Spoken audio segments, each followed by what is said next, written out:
ต้องได้ซาหัวแหละกำลังเดินขึ้นภูเขาคิสกูเหรอครับพี่เหรอครับอาจารย์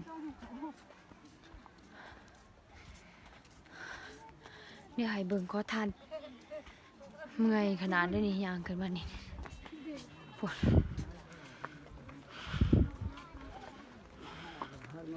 เขากำลังยางขึ้นไปบ่งประทับของพระพุทธเจ้าคือประทับอยู่เทิงภูเขาตัวนี้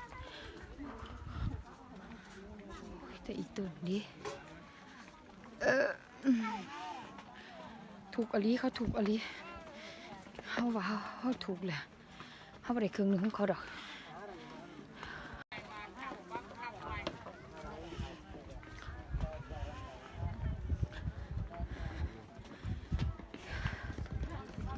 ซื้อซิม